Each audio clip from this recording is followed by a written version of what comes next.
Good morning, everyone. This is Ryan Leniger with Obese to Fit with Parkinson's, and it's pretty nice out today. It's probably about 47 degrees maybe, and I was exercising this morning, and I got to thinking there's a topic I do want to cover, and this is one that's tough for me, so bear with me, but it's dealing with suicide and alcohol.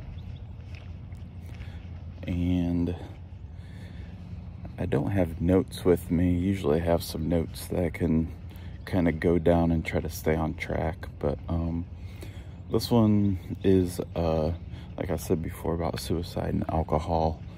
Back in 2013, I had the opportunity to meet a woman and her husband at Mayo Clinic when I was staying there for about 30 days, and it was a pain management clinic.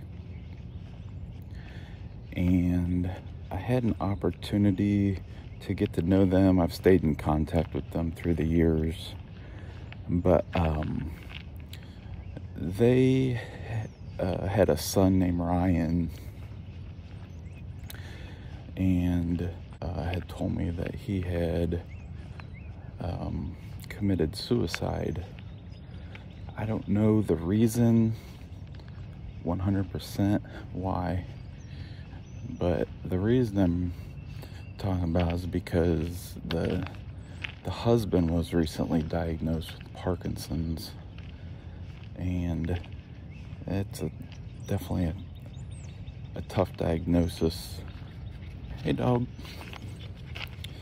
Definitely a tough diagnosis to hear when it's initially told to you by doctors, and I just want them to know that I'm thinking about them and praying for them.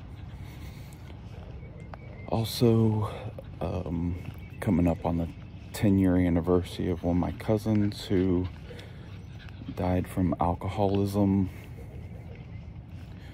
and that's something that runs pretty heavy on my dad's side, and I definitely battle that all the time. First time I was intoxicated was probably when I was 11,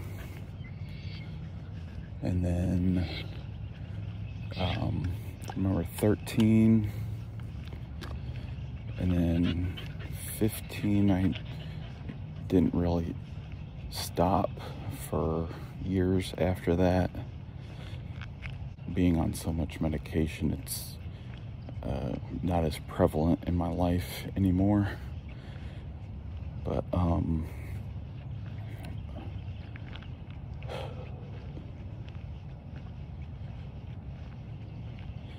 my own battle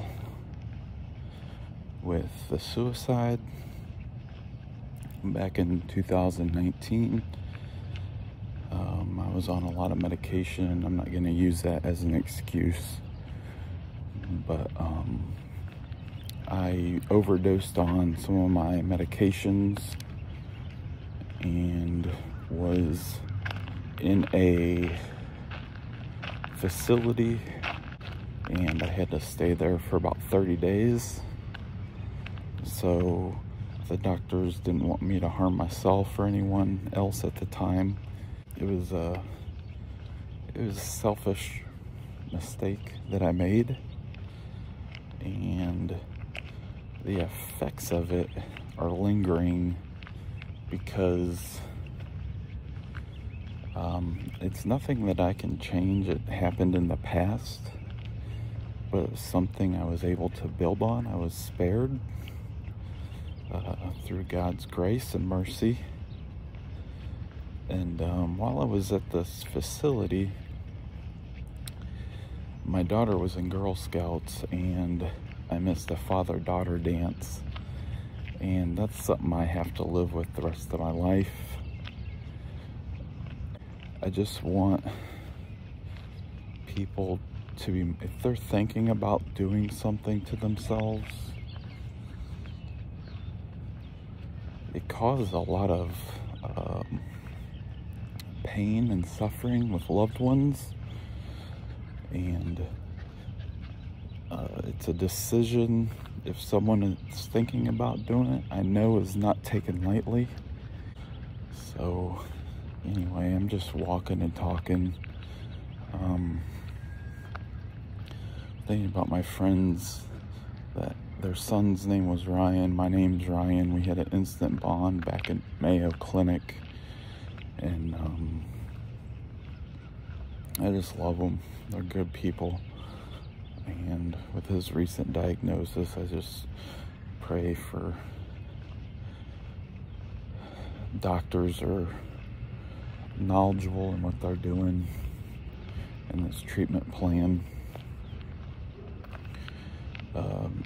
I wasn't sure how to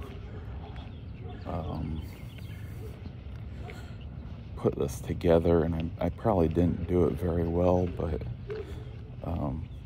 it's just something that was on my heart. It's nothing that I really talk about too much or at all, and but this is just kind of